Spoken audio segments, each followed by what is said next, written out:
Ini hal. Hal. Ini pedas.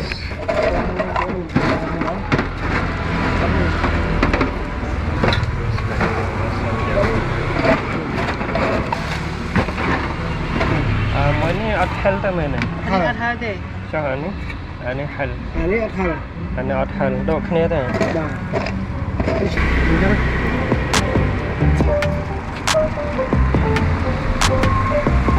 Ini adalah kampung orang Islam.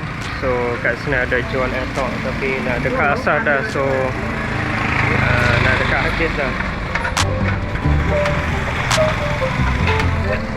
Okay, you ni. You ni muai makpong tu. Ini bawang lepong hai.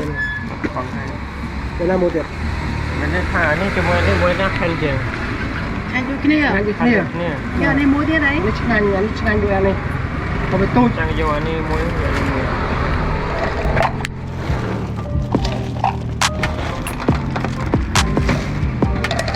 Ini cak yang batum dekat tadi ni. Tadi tengah mama ni. Yang kain ni out tu. Kain out. Okey, apun. Free. Orang bagi free. Ambil. Apun ceran.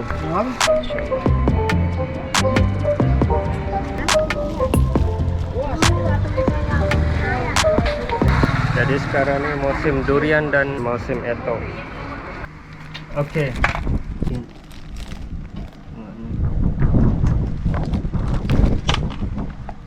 Okey, tips ringkas kalau kita nak rasa flavor etok yang sebenar, so kita makan etok dengan nasi kosong.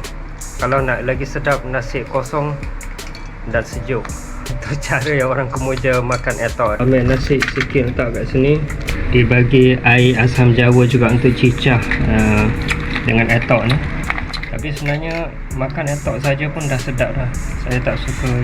Kalau cicah ni lagi sedap lah. Cuma yalah. Okay, just start.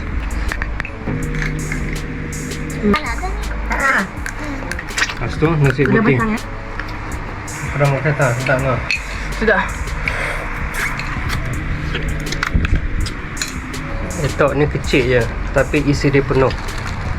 Kalau ada juga dekat tengah-tengah Bandar Phnom Penh kan, dia ada kawasan, ada tempat yang memang dia jual etok besar. Tapi jauh lah, jauh daripada sini. Dalam bahasa Cham, Melayu Cham dekat Kemuja ni, kami panggil begeng. Kalau orang Cham dekat kampung panggil beging. Apa? Khmer panggil apa? Ngiu. Khmer panggil apa? Tengok anak saya pronounce lagi cantik. Ngiu. Ngiu. Macam kucing gitu. Yang mana lagi sedap? Sedap semua. Ini Sedap lagi semua, ini lagi besar. Tapi tak apa-apa, ada perincang. Ini kecil tapi ada banyak. Perisa.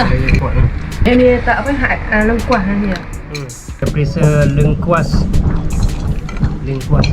Rasa lengkuas dengan halia. Rasa lengkuas dengan halia yang ni. Yang ni rasa original ke apa? Letak garam. Lepas tu dia campur dengan asam jawa dan apa, nampak melekit-melekit macam tu. Mana? Saya nak try cicah dengan air ya. Buat apa? Oh tak masak. Kita try dengan ni. Oh, rasa asam jawa kuat. Bawang lagi dalam tu.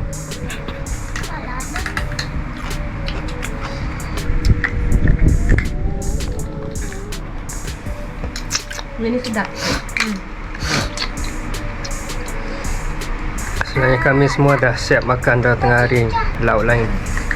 Tapi tiba-tiba rasa macam telur nak makan etok je. Bila dapat etok je mesti kena cari nasi. Tak semestinya, tapi bagi saya lah, saya lebih suka makanan nasi kosong. Tonton video seterusnya. Jatuh pula.